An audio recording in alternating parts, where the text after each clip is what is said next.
কেসকি বান্দির পোলা, যাকে কেউ ব্যারিস্টার বলে, যদিও এটা ভুয়া ব্যারিস্টার, এই শাহরিয়ার কবির বলেছে 71 সালে এই দেশ স্বাধীন হয়নি। ঠিক আছে, এইভাবে বলেছে 71 সালে এই দেশ স্বাধীন হয়নি, 71 সালের পরবর্তীতে স্বাধীনতা শুরু হয়েছে। আলাপ শুনছেন তো বক্তব্য? মানে এদের যে আসল উদ্দেশ্য কি আপনারা বুঝতে পারছেন তো, যে এরা কারা? এটা হচ্ছে খবর। এটা কোন পত্রিকা আসছে দেখি, আবারও বলি, এটা খবর, এটা আসছে দ্য পোস্ট, অন্যান্য পত্রিকা আসছে, আমরা দেখেছি অন্যান্য পত্রিকাতেও এসেছে, তাই না? আমি দুঃখিত,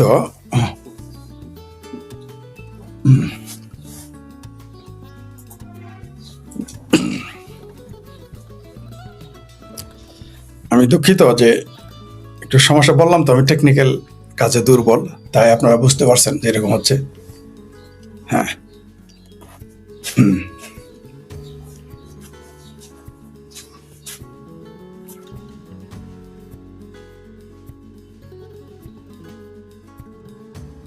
দুঃখিত।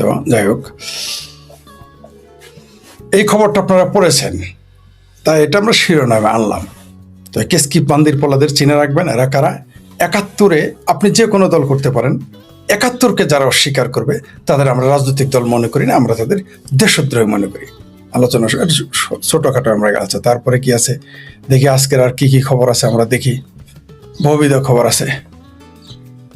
হ্যাঁ, আরেকটা খবর দিই আপনাদের মনে আছে কি, ওই যে গফুর ভাই, তারপর যাকে আমি আদর করে ফ্রড মাজাহার বলেছি, যেটার নাম অরিজিনালি ফরাদ মজাহার, যে হচ্ছে আপনারা শুনেছেন যে আপনাদের সেই রাজাকারদের নয়নের মণি, শিরোমণি, নয়নের মণি, প্যানিক ভোটের গুরু ফরাদ মাজাহারের একবার যে নাটক করেছিল আপনাদের মনে আছে, গুম নাটক, আওয়ামী লীগের আমলে।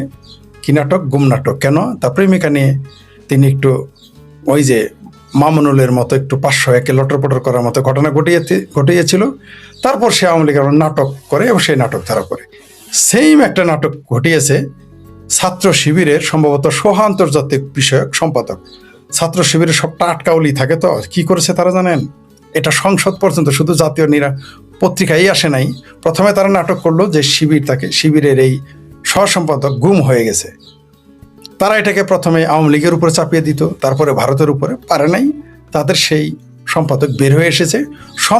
মানে মোটামুটি তাদের সেই আন্তর্জাতিক বিষয়ক সম্পাদকের যে থলের বিড়াল, সেটা সংসদে বাংলাদেশের মুসলেকা স্বরাষ্ট্রমন্ত্রী ফাঁস করে দিয়েছেন। সে একটা বিধবা নারীকে প্রেমের প্রস্তাব দিয়ে তারপর সেক্স করেছে, ইন্টারকোর্স করেছে এবং তাকে বিয়ের প্রলোভন দেখিয়েছে।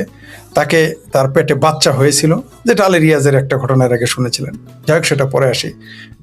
সেই ফরাদ মাজারের বউয়ের যে সরকার ছিল, ফরিদা আক্তারের যে কলিগ ছিল ফরিদা আক্তার, আলী রিয়াজ ওই কাজটা করেছে। আমেরিকার ভিসার লোভ দেখিয়ে তার ভ্রূণ হত্যা করিয়েছে এবং তার সেই নারীর খোঁজ এখন আমরা পাই না। তো এই ঠিক একই সিলসিলা, এই ফ্রড মাজাহার, আলী রিয়াজ, যিনি সংবিধান বাবা ছিলেন, এখন ছাত্র শিবিরের সেই নেতা, কেন্দ্রীয় নেতা, কি করেছে? একজনকে প্রথমে বিধবা, তাকে ধর্ষণ করেছে বিয়ের প্রলোভন দেখিয়ে, তারপরে বাচ্চার ভ্রূণ নষ্ট করেছে, আরেকটা ফৌজদারি অপরাধ। তারপরে গুম নাটক করে পালিয়ে গিয়েছিল, কিন্তু ধরা পড়েছে। এখন পত্রিকায় এসেছে, আপনারা দেখেছেন সংসদে কিভাবে ঝাঁপিয়ে পড়েছে এই রাজাকার আলবদর তাদের রক্ষা করতে। কারণ এদের তো অভ্যাস আছেই, 71-এ নারীদের গণিমতের মাল ঘোষণা করেছিল। এদের নেতা তো বলেই যে নারীদের, আমাদের জামালপুর নাকি টাঙ্গাইলের নাকি শেরপুরে কোন জামাত নেতা যেন বলেই ফেলেছিলেন, যারা প্রবাসে থাকে তাদের নারীদের ভোগ করার অধিকার আছে, তাদের উপর হক আছে, আর যারা আওয়ামী লীগ করে তাদের বউ মেয়েদের উপর তাদের হক আছে। এগুলো তারা বলেছে, এগুলো তাদের পুরনো স্বভাব। এখন আবার নতুন এরা নাটক শুরু করছে বিয়ে করতে হবে বলে, তারপর আসামি হতে হবে বলে। কারণ একদিকে ভ্রূণ হত্যা করেছে, এটা হত্যা, আরেকদিকে ধর্ষণ করেছে, মিথ্যা প্রপোজাল দিয়েছে, প্রতিশ্রুতি দেওয়ার দায়ে অভিযুক্ত, এখন ধরা পড়েছে। সবচেয়ে মজার বিষয়, এই বাটপারকে রক্ষা করতে জামাতের আরেক বুদ্ধিজীবী ফেসবুকে এসে কি বলছে জানেন? বলছে যে নবী রাসূলেরাও এই কাজ করতো, অন্যের বউয়ের প্রতি নজর দিত, নজর দিত এবং পরে বলতো আমার বউটা দিয়ে দাও, তোমার বউটা। সাহাবীরাও নাকি এই কাজ করছে, এটা নাকি পাপ না। মানে এরা কত বড় বজ্জাত! সংসদে সেই ধর্ষক শিবিরের নেতার পক্ষে তো নিয়েছেই, আবার শিবিরের আরেক বুদ্ধিজীবী খ্যাত সে বলেছে যে নবী রাসূলরাও এগুলো করতো সাহাবারাও এগুলো করতো, অন্যের নারীর প্রতি কুনজর দিত। ইসলাম ধর্মকে হাস্যকর বানানোর জন্য শিবিরের বুদ্ধিজীবীদের চাইতে আর কারো বেশি দরকার আছে? আপনারা আসিফ মহিউদ্দিনের গালি দেন, আসাদ নূরকে গালি দেন, তসলিমা নাসরিনকে গালি দেন, মুফতি ইমরান বশিরকে গালি দেন, কিন্তু রিয়ালিটি হলো ইসলামের ক্ষতি, ইসলামের পশ্চাৎ দেশ দিয়ে শুধু বাস না, কঞ্চা দেওয়ার জন্য বাংলাদেশের শিবিরেরাই যথেষ্ট। তারা কি বলেছে একটু শোনাই, কারণ কোট আন্ড কোট পরে শুন। এই দেখেন কি বলেছে, এই যে দেখেন, আপনারা দেখলেছেন, এই যে বাট পাখিতে, চিনতে পারছেন না? কি বলেছে শুনেন। একটা সময় সাহাবে কেরাম প্রেম করতো। সাহাবেরা কি করতো? প্রেম করতো। নারীরাও প্রেম করতো, নবীরাও প্রেম করতো। একটা সময় সাহাবা কেরামরা প্রেম করতো, নবীরাও প্রেম করতো। অন্যের স্ত্রী দেখলে ভাল লাগতো, পরে বলতো তোমার স্ত্রীকে আমাকে দিয়ে দাও। এটা কে বলেছে? শিবিরের লোক। কারা করতো? কারা বলতো? সাহাবীরা বলতো। কে বলতো? নবীরা বলতো। এই কথাটাই যদি নূপুর শর্মা ভারত এখন বলে, বা বিজেপির কোনো নেতা নেত্রী বলে, সে হয়ে যাবে কাফের। দেখবেন ভারতে আন্দোলন শুরু হয়ে যাবে। আর বাংলাদেশে এটা যদি আমি বলতাম, এটা কিন্তু আমরা জানি, কিন্তু এটা যদি আমরা বলতাম, আমার আত্মীয় স্বজন আগে আমারে বলতো যে তুমি দূর হও, পারলে জবাই করে বিষ মারতো, নাহলে বিষ খায় মারতো। আর সমাজ, রাষ্ট্র এবং মোল্লা তৌহিদি জনতা তো মিছিলের অভাব হইতো না। কে বলে সেটাকে দেখছেন তো? এই যে শিবিরের, জামাতের যে বুদ্ধিজীবী হয়ে গেছে না, এর আগে সে কি বলেছিল জানেন? যে জামাত শিবির থেকে ইমাম মাহাদি আসবে, বলছিল এই লোক, অন্য কোনো দল থেকে আসবে না। আবার শুনেন সে কি বলেছে, চিনছেন? চেহারা দেখে বত্তাকে তো চিনে ফেলছেন। হ্যাঁ, এখন তৌহিদি জনতার অনুভূতি জাগে না। এই যে বালাজারে নাকি খালাজারে নাকি সালাজারি যখন বলে নবীর সিক্স প্যাক ছিল, নবী কাউবয় ছিল, 3 বার তালাক খাওয়া ইনটেক ছিল না বলে ইসলামের অনুসারীদের উম্মুল মুমিনিন খাদিজা তাকে নিয়ে বলে, তখন ইসলাম খতমে যায় না।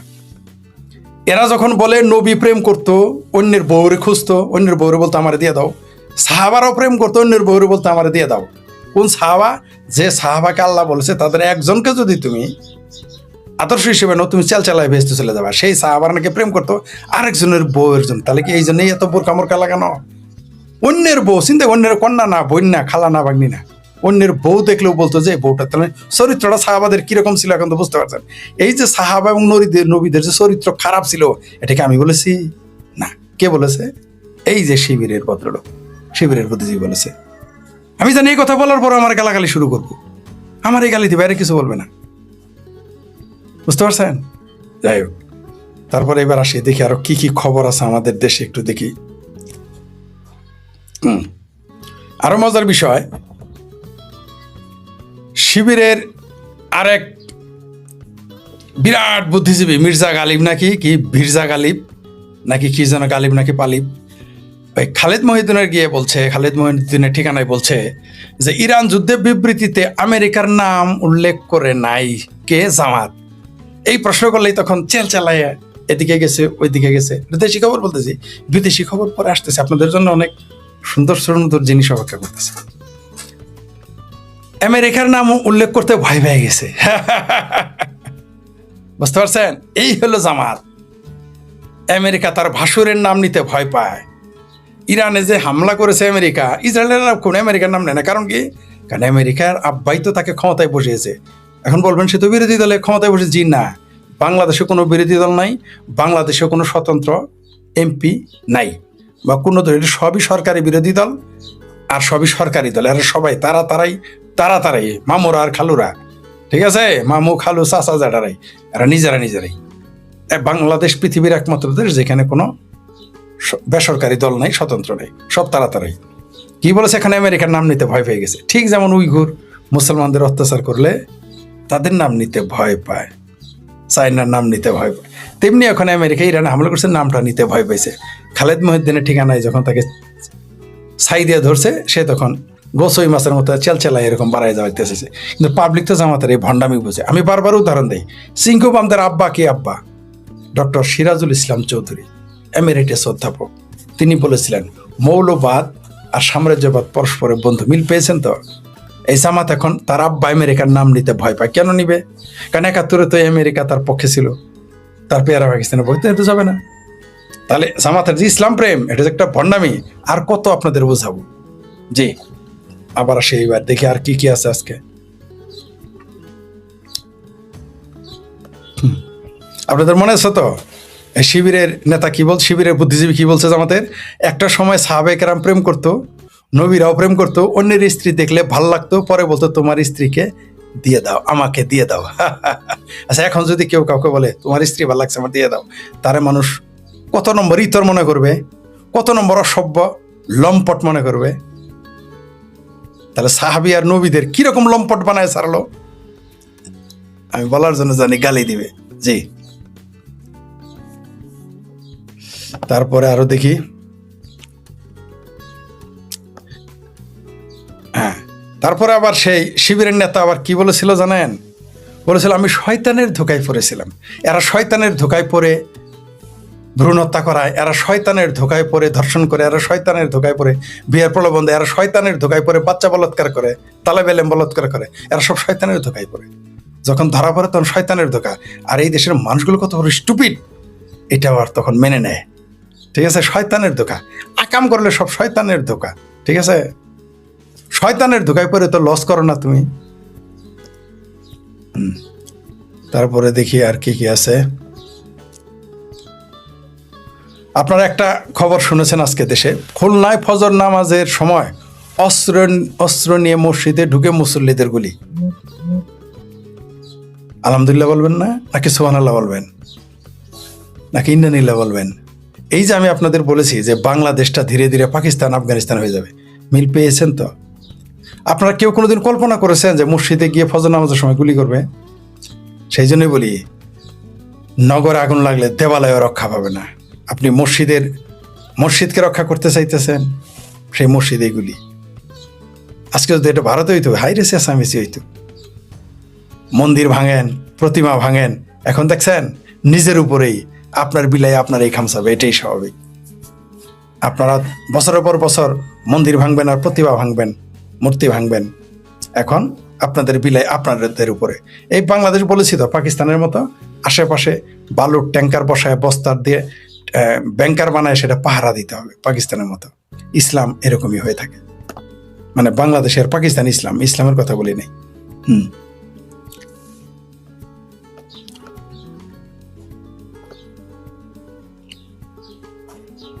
আমি 2 বছর আগে, মানে 2024 সালের 14 জুন একটা পোস্ট দিয়েছিলাম, এখন যুদ্ধ ছড়িয়ে পড়বে আমাদের অঞ্চলে, রোহিঙ্গা ঠেলে দিয়েছে এবং আশ্রয় দিতে বাধ্য করিয়েছে, সরকার ও বিরোধী দল তা মেনেও নিয়েছে, সবই যুদ্ধের পরিকল্পনার অংশ। বার্মার সামরিক সরকার এখন আমাদের জল ও সীমানায় যুদ্ধজাহাজ আনা নেয়া করছে, বহু সময় ধরে বাংলাদেশকে উস্কাচ্ছে।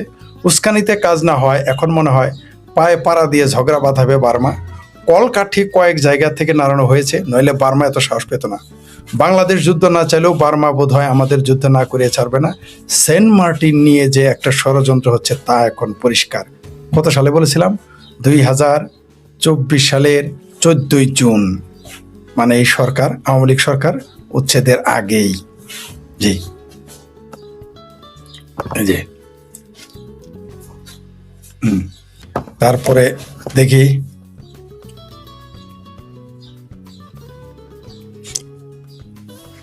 শোনেন, একটু আগে একজন আমাকে মেসেজ করলো পরের লাইন সহ, এটা আমি দেখি না, এই যে সোলাইমান অ্যানালাইসিস জামাতপন্থী অ্যাক্টিভিস্ট একজন পাঠাইছে আমাকে, এই যে, মানে তারপরে আমি তো বলছি ওটা পরের লাইনও পাঠাইছে আর একটা, ওটা আমার কাছে। ধন্যবাদ প্রিয় দর্শক, যিনি আমাকে, মানে যারা আমার হোয়াটসঅ্যাপ নাম্বার জানে তারা পাঠিয়েছে। সাহাবীদের মধ্যেও প্রেম ঘটিত ঘটনা ঘটতো, যেমন অন্যের স্ত্রীকে ভালো লাগতো, তারপর তাকে বলতো তোমার স্ত্রীকে আমাকে দিয়ে দাও। এটা নবীদের মধ্যেও ঘটেছে, যদিও কোনোটাই অন্যায় না। চিন্তা করে দেখেন, এটা অন্যায় না। আপনি একজনের বউরে চাবেন, এটা অন্যায় না। দেখছেন, ইসলাম, নবী রাসূল, সাহাবীদের পশ্চাৎ দেশে শুধু বাস না, কঞ্চি দেওয়ার জন্য এই জামাতির এই যথেষ্ট। এই কথাটা হিন্দুরা পড়বে না, এই কথাটা খ্রিস্টানরা পড়বে না, আর হাসতেছে না। তারা হাসতেছে কিনা বলেন, আপনারাই বলেন যারা মুসলমান। এই যে আমাদের গালি দেন, তসলিমা নাসরিনকে গালি দেন, আসাদ নূরকে গালি দেন, আসিফ মহিউদ্দিনকে গালি দেন, এখন আমাদের একজন তরুণ একজন এসেছে মুফতি ইমরান বশির, তাকে গালি দেন, মাঝে মাঝে আমি শেখ ফরিদকেও গালি দেন, মুফতি মাসুদকে গালি দেন। দেখেন তো এটা কে বলছে? এই কথাটা আমরা বললে কিন্তু এতক্ষণ জিহাদ ঘোষণা করতেন, আমাদের কল্লা ফেলায় দিয়ে বলতেন যে এটা ওয়াজিব হয়ে গেছে, যে এর মাথা নেওয়া ওয়াজিব হয়ে গেছে। আমাদেরকে সাতিমে রাসূল, গুস্তাকে রাসূল, গুস্তাকে সাহাবা বলতেন, ইসলামের দুশমন বলতেন। কিন্তু এখন জামাতিরা বলতেছে যে এটা আপনাদের কাছে খুব ভালো, মজায় মজা। তার মানে আপনারা যে নিজেরাও যারা তৌহিদি জনতার অনুভূতিও যে একটা ফাতরামি, এখন বুঝতে পারছেন তো? জি।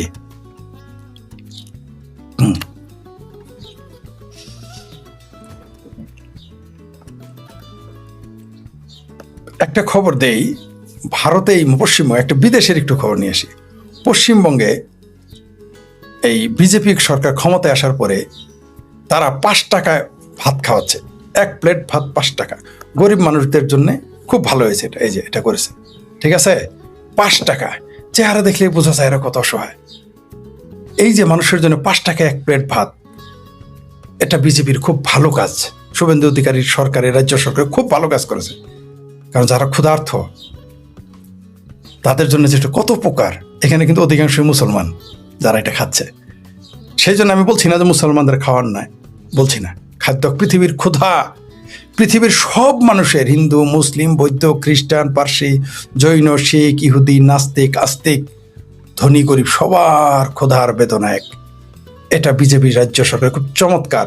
তারা বেশ কয়েক জায়গায় 5 টাকা, মাত্র 5 টাকা মাছ, ডিম, ভাত খাওয়াচ্ছে বা নিরামিষ খাওয়াচ্ছে একই সাথে। এটা খুব ভালো কাজ, তাদেরকে ধন্যবাদ জানাই আমি এই কাজ করার জন্য। এটা যে কোনো সরকার করলেও তাকে ধন্যবাদ জানাই, আমার দুশ্মন করলেও এটা ধন্যবাদ জানাইতাম। আমি যারা পছন্দ করি না সেও যদি এটা করতে তাকে পছন্দ করতাম। যেমন এটা এই ব্যাপারে পছন্দ করবো, ভালো কাজ শত্রু করলেও পছন্দ করবো। খারাপ লোক, এই ব্যাপারে তসলিমা আপার একটা কথা আমার ভালো লেগেছে, যে একটা মন্দ লোক, একটা খারাপ লোক, একটা অসৎ লোক, সে যদি কোনো ভালো কাজ করে তার প্রশংসা করতে হবে। কেন? যাতে সে তো এমনিই খারাপ, ভালো মানুষ তো ভালো কাজ করবে। অসৎ লোক যখন ভালো কাজ করবে তাকে উৎসাহ দিতে হবে। এটা আমার খুব ভালো লাগছে তসলিমা আপার এই কথা। এটা আমার ব্যক্তিগত কথা হয়েছে, পোস্ট দিয়েছেন কিনা আমি জানি না। এটা তিনি যারা ভালো কাজ করে, অসৎ হলেও তার পক্ষে তিনি ওই প্রশংসা করেন আমার সাথে। এটা ব্যক্তিগত কথাই তিনি, এটা আমি পছন্দ করি। তাই আমি বললাম, আপনি বিজেপি সরকার পছন্দ করেন না করেন, তৃণমূল সরকার পছন্দ না করেন, যে কোনো সরকার পছন্দ করেন বা না করেন, কেউ যদি মানুষকে, দরিদ্র মানুষকে এভাবে খাওয়ায়, চিকিৎসা করায় বিনা টাকায়, আপনাকে সেটা সাপোর্ট করা উচিত। আমি তা করি। ধন্যবাদ। জি, এটা পশ্চিমবঙ্গের গেল।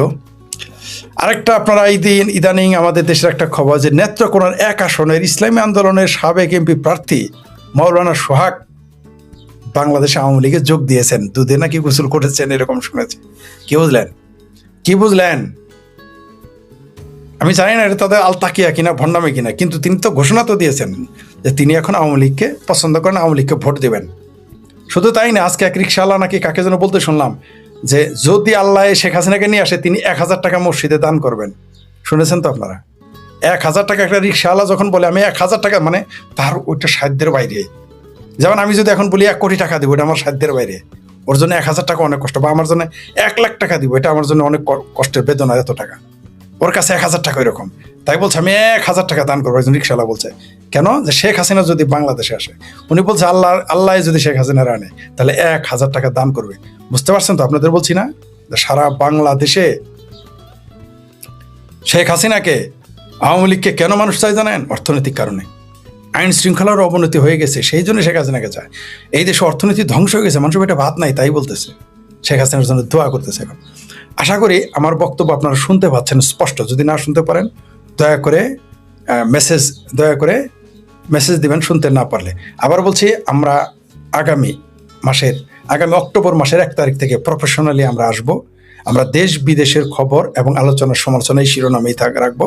আজকে এটা প্রথম পর্ব। এখন আমরা প্রফেশনাল হিসেবে আসিনি, 1 তারিখ থেকে প্রফেশনাল মোডে আমরা এগুলো রিহার্সেল করতেছি। আশা করি আপনাদের যদি কারো কোনো পরামর্শ থাকে আমাদের জানাবেন। যে কোনো প্রসঙ্গ আপনাদের পরামর্শ গ্রহণযোগ্য, কারণ আমরা চাই এটা প্রফেশনাল মোডে আপনাদের কাছে চলে আসুক। আমরা দেশ বিদেশের খবর নিয়ে, সারা পৃথিবীর খবর নিয়ে, দেশের খবর নিয়ে আপনাদের সাথে প্রতিদিন মিনিমাম আমরা 8 ঘন্টা থাকবো। 1 অক্টোবর থেকে এই কয়েক মাস আমরা রিহার্সেল করবো। ধন্যবাদ সকলকে, যারা আমাদের পৃষ্ঠপোষকতা করতেছেন এবং করবেন তাদের সকলকে ধন্যবাদ, অগ্রিম ধন্যবাদ। জি, তারপরে দেখি,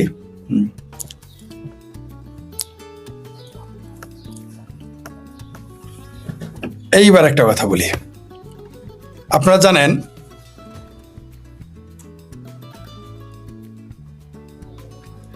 জানেন যে একটা খবর বেরিয়েছে, থাইল্যান্ডে 2 জন মুসলমানকে জেল দিয়েছে। কি অপরাধ? তারা থাইল্যান্ডের একটি মন্দিরে আক্রমণ করেছিল। এরা কারা জানেন?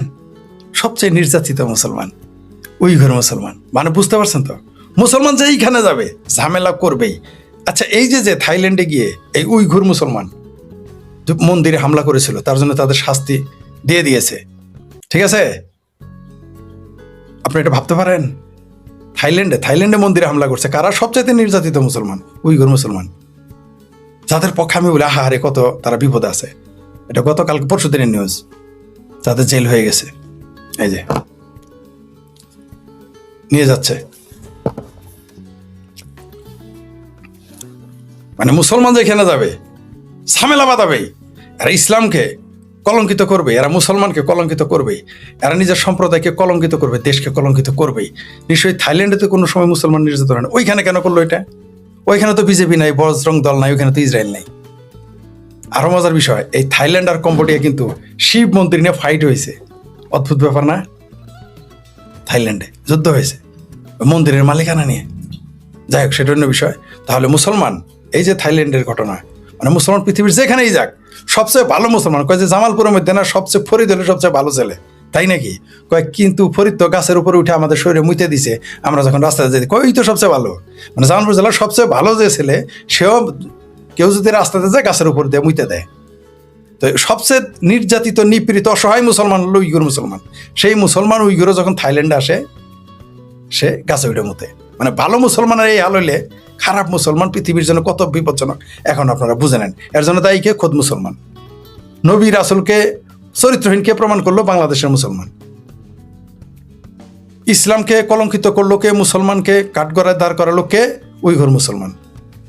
মুসলমান নিজেরাই, জি। তারপরও গালি দিবে আমাদের। অথচ দেখেন, এই যে China shocks India, what is Muslim who fled from China did well shake the whole of India. তারপর আরো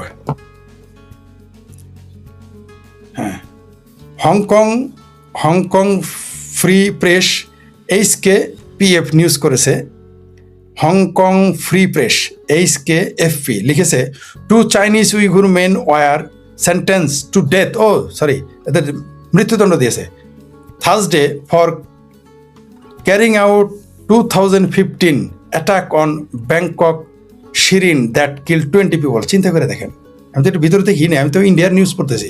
হংকং কি বলছে দেখেন, যে 20 জনকে হত্যা করে ফেলেছে। A long awaited verdict in Thailand's deadliest bombing case. এটা কে করেছে দেখেন, সবচেয়ে নিরীহ 2 জন উইঘুর মুসলমান, সবচেয়ে নির্যাতিত। এটা আমি বারবার বলি, আমার চেয়ে কেউ বেশি উইঘুর মুসলমান পক্ষে বলে না। দেখেন কি বজ্জাতিটা করেছে। এটা ভাই ইন্ডিয়ান নিউজ না, আগে পড়েছি ইন্ডিয়ান নিউজ, পরে এটা হংকংয়ের নিউজ। এটা তো মিথ্যা হবে না, এবং সেটা ভেরিফাইড, সেটা হচ্ছে ভেরিফাইড। এই যে হংকং, ঠিক আছে, এটা হচ্ছে HKFP। দেখতে পাচ্ছেন, মুসলমান, সবচেয়ে নিরীহ মুসলমান কি কাজটা করে মুসলমান। এদের মগজটা এই জন্যই সম্ভবত চাইনিজরা বলেছে, অফিসিয়াল গভর্নমেন্ট বলেছে যে ইসলাম ইজ এ মেন্টাল ইলনেস। তা নাহলে এই নির্যাতিত উইঘুর মুসলমান থাইল্যান্ডে গিয়ে 20 জন মানুষ কেন মেরে ফেলবে মন্দির অ্যাটাক করে? এটা ভাবতে পারেন? মানুষ মেরে ফেলে, কল্পনা করতে পারেন? এটা নিয়ে কোনো মুসলমানের বিবৃতি নেই, এটা কোনো নিন্দা পর্যন্ত জানে না। এই ঘটনা জানেই না মানুষ। যেমন ওই যে পাকিস্তান যখন কোনো হত্যা চালায়, যেমন ব্ল্যাক সেপ্টেম্বরে 25,000 মুসলমান ফিলিস্তিনি মেরে ফেলছে পাকিস্তান, এটা মুসলমানরাও জানে না। যাই হোক, ওটা অন্য প্রসঙ্গ আবার গেল। তারপরে কি আছে দেখি। আচ্ছা, একটা নিউজ আসছে, সেটা হলো যে যমুনা টিভিতে, যে মৌলভীবাজারের বড়লেখা সীমান্তে বিজিবির গুলিতে ভারতীয় চোরা কারবারি আহত। এখন ভারতীয় চোরা কারবারি হয়ে গেছে, আর বাংলাদেশের যখন মারে তখন ওটা চোরা কারবারি হয় না, ওটা কি হয়? খুব মজার না? যাই হোক, অন্তত চোরা কারবারি ভারতীয়টাও লেগেছে। এখন থেকে আমি বাংলাদেশের প্রতি দয়া করে, এই যে বাংলাদেশে যারা মারা যায়, আহত হয়, তাদের লিখেন যে এরা চোরা কারবারি। দয়া করে এই কথাটা লিখেন। এতে লিখলে ইজ্জত কমবে না, বরং বাড়বে, যে আপনি সত্য কথা বলেছেন। কারণ আপনি যখন অসুখ ধরবেন তখন ওষুধ দেওয়া যাবে, অসুখ না ধরলে ওষুধ দেওয়া যাবে না। ত্রিপুরার সীমান্তে একটা মুসলমান চোরা কারবারি গায়েব, আজকে এরই নাকি খবর। যাই হোক,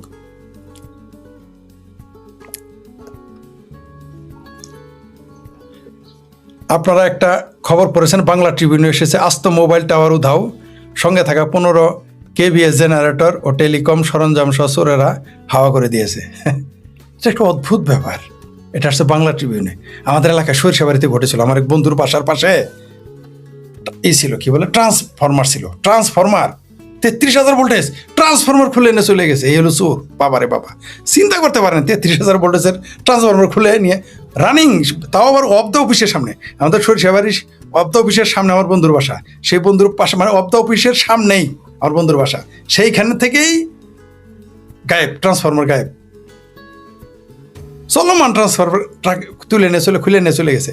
কি করে সম্ভব? চোর বটে।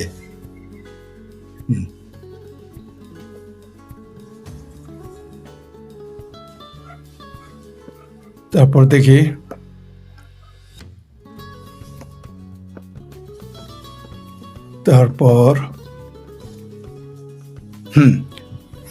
আরেকটা খবর হলো বিশেষ সম্মাননা কি ইন্ডিপেন্ডেন্ট নিউজ, মানে আরো সব পত্রিকায় আসছে, আমার এখানে যেটা পাঠায় বা আমি সংগ্রহ করি সেটা বলছি। ইন্ডিপেন্ডেন্ট লিখেছে বিশেষ সম্মাননা পাচ্ছেন প্রয়াত কারিনা কাইসার। আমিও কিন্তু মৃত বলি না, আমিও প্রয়াত বলি। বললে দেখি আমার গালাগালি করে মানুষ। হ্যাঁ, প্রয়াত বলছো কে? ইন্দ্রানীলা বলো, মরহুম বলো। এই পত্রিকা কিন্তু প্রয়াত লিখছে। যাই হোক, এই কারিনা কাইসারকে বিশেষ সম্মাননা কেন দেওয়া হবে? ও তো দূরের কথা, ওর বাপের কোনো অবদান আছে বাংলাদেশের জন্য ফুটবল খেলা ছাড়া? ওর বাপের যদি ফুটবল খেলার জন্য কোনো, আমি তারা পছন্দ করি না, জঘন্য একটা মানুষ কাইসার আমি, কিন্তু তারা যদি ফুটবলের জন্য সম্মাননা দেয়, তাকে পুরস্কৃত আমি ওয়েলকাম জানাবো। কারণ তার সে তার দাদিকে যদি দাবার ব্যাপারে সম্মাননা দেয় আমি ওয়েলকাম জানাবো। কিন্তু কারিনার জন্য কেন দিল? ওই জুলাই সন্ত্রাস করার জন্য?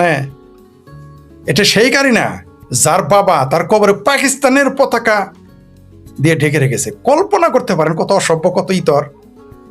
এটা কি করে সম্ভব যে একজন বাংলাদেশি তার কবরে পাকিস্তানি পতাকা? এর চেয়ে লজ্জার কি থাকতে পারে? আপনারাই বলেন। তাহলে তার বাপের হৃদয়ে কি, যার মেয়ের কবরের উপরে পাকিস্তানি পতাকা দেয়, তাহলে সেই মেয়েটা কি? আর যারা এখন সম্মাননা দিচ্ছেন কেন, এখন তো পরিষ্কার, তার মানে এরা সবাই পেয়ারা পাকিস্তানি। যাই হোক, গেল। তারপরে আচ্ছা, আপনারা একটা নিউজ জানেন যে এটা আবার ওই যে জামাতে একটা পেজ আছে না, ফেজ দ্য পিপলও আসছে, যে গাইবান্ধার শিব মন্দির ঘুরিয়ে দেওয়ার দাবি বাইতুল মুকাররমের মুসল্লিদের। আচ্ছা, আপনি শিব মন্দির কেন ঘুরিয়ে দেবেন? এ অধিকার আপনাকে কে দিল? এটা তো সরাসরি ফৌজদারি অপরাধ। তাদের গ্রেপ্তার কোনো শব্দে সেটা বলা যাবে?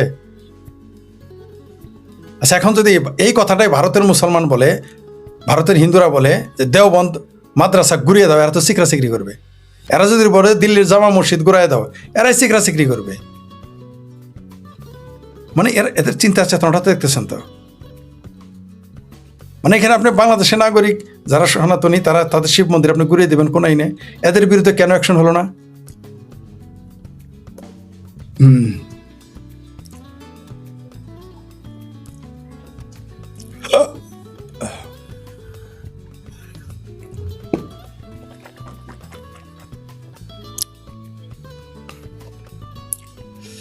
এই যে আরেকটা জামাতি আছে, এই যে দেখেন সে বলতেছে যে এটা দৈনিক আমাদের দিন, ইনসাফ কায়েমকারী ছাত্র শ্রমিক, দৈনিক আমাদের দিনে আসছে এই নিউজটা, আর অন্যান্য পত্রিকা আসছে। ইনসাফ কায়েমকারী ছাত্র শ্রমিক জনতা, ইনসাফ কায়েমকারী সংগঠনের দাবি সকল ইহুদি ও ভারতীয় পণ্য সরকারিভাবে বর্জন করতে হবে।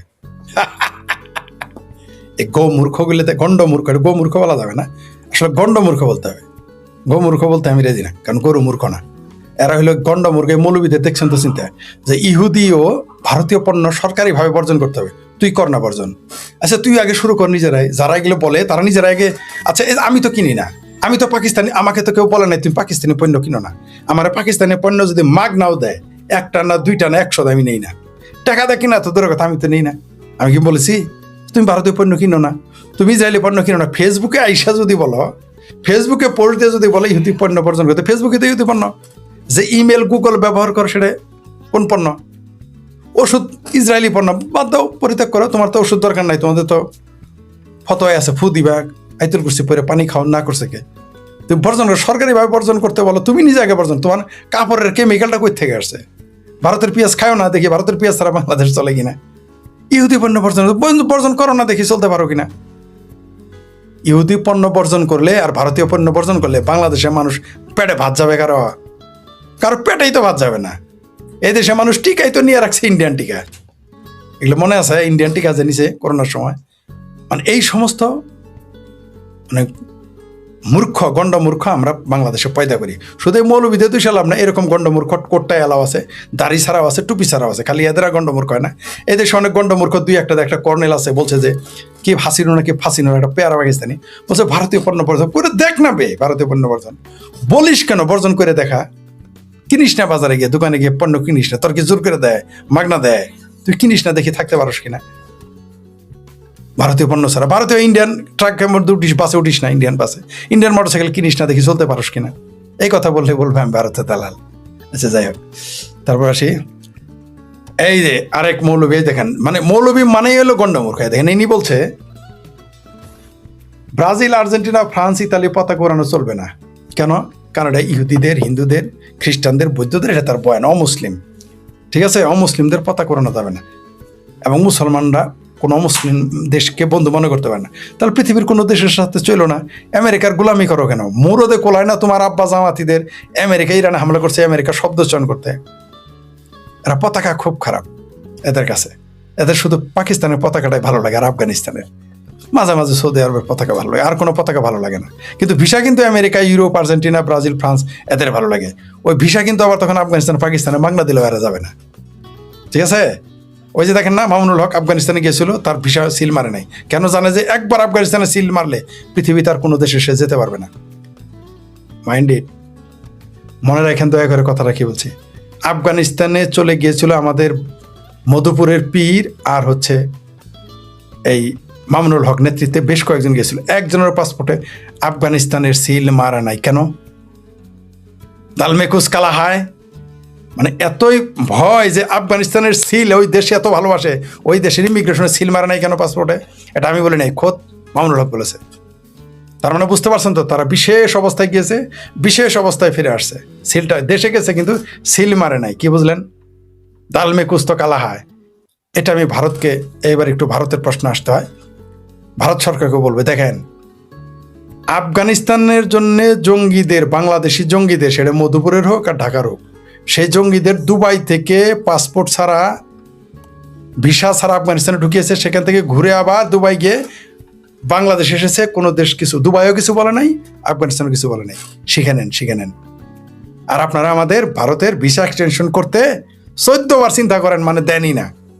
আমাদের একজন সহযোদ্ধা মুফতি মাসুদ জেলে রয়েছে এখনো। আর তারা কি করে দেখেন, তার দেশের স্বার্থে দুবাই থেকে নিয়ে আফগানিস্তানে আনে, আফগানিস্তানে দুবাই ফেরত, দুবাই থেকে বাংলাদেশে পাঠায়। কোনো ভিসা তাতে লাগে না, সিলও দেয় না। কি বুঝলেন? জি। এই যে আরেকজন বলছে, দেখেন কি বলছে, আরেকজন বলছে, এই দেখেন কি বলছে, এ বলছে ব্রাজিল, আর্জেন্টিনাকে আমরা মুসলমানরা ভালোবাসতে পারি না, ভালোবাসতে পারে না। হ্যাঁ ঠিক, শুধু ব্রাজিল, আর্জেন্টিনা না, কোনো মুসলমানকে ভালোবাসতে পারে না। এটা পশ্চিমবাংলার বামপন্থীদের বোঝান, দিল্লির বামপন্থীদের বোঝান, পৃথিবীর ইউরোপ আমেরিকার বামপন্থীদের বোঝান। আর বাংলাদেশও চক্রবর্তী বসু পশু যারা আছে, ব্যাটার্জি যারা আছেন, তারা কি এটা শুনেছেন যে কোনো মুসলমান ব্রাজিল, আর্জেন্টিনাকে ভালোবাসতে পারে না, কোনো মুসলমানকে ভালোবাসতে পারে না? এটা একটু জানিয়ে নিয়েন, ঠিক আছে? এই যে যারা ভারতের মুসলমান মনে করেন মুসলমান শান্তিপ্রিয়, এটা একটু শুনে নিয়েন। এটা আমার কথা না, তারা বলেছে।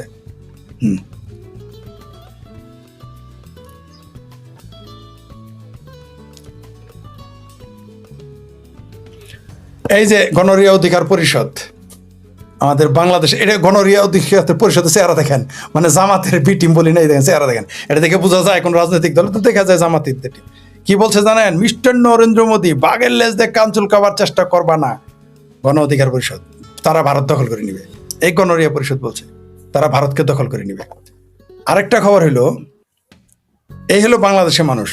আবার মামুনুল হক কি বলেছে আপনাদের মনে আছে তো? চিটাগাঙ্গে কি বলেছে মামুনুল হক? মামুনুল হক, আচ্ছা এটা দেখি পাওয়া যায় কিনা খুঁজে। আচ্ছা এটা পরে আসতেছি মামুনুল হক নিয়ে। এই যে দেখেন আরেক মৌলবী, এই যে আরেক হেফাজতি মৌলবী, এই যে মৌলবী, এই মৌলবী কি কইছে জানেন? এই মৌলবী বলছে এই দেশের স্কুলে মধ্যে নাচ গানের শিক্ষা দিতে দেওয়া হবে না। মানে এরা তো শুধু মাদ্রাসা তো দখল করেছে, মাদ্রাসা তো তাদেরই, সেখানে জাতীয় সঙ্গীত গাইবে না, মুক্তিযুদ্ধের কথা বলবে না, পেয়ারা পাকিস্তানি জজবা সেখানে পয়দা। বলেছি না প্রত্যেকটা মাদ্রাসা একটা করে মিনি পাকিস্তান। এই দেখেন এই দেশে স্কুল কলেজে নাচ গানের শিক্ষা দিতে দেবে না, মানে স্কুলটাকেও মাদ্রাসা বানাবে। কলেজ তো বিশ্ববিদ্যালয় তো হায়ার মাদ্রাসা হয়ে গেছে, এখন স্কুলগুলোকে কমই মাদ্রাসা বানাবে। এটা একটা ফৌজদারি অপরাধ। কিন্তু ওই যে বাংলাদেশের সব রাজনৈতিক দল মোল্লাদের, এরা বলৎকার করলে কিছু বলার সাহস পায় না, আর তো কেবল স্কুলের নাচ গান বন্ধ করতেছে।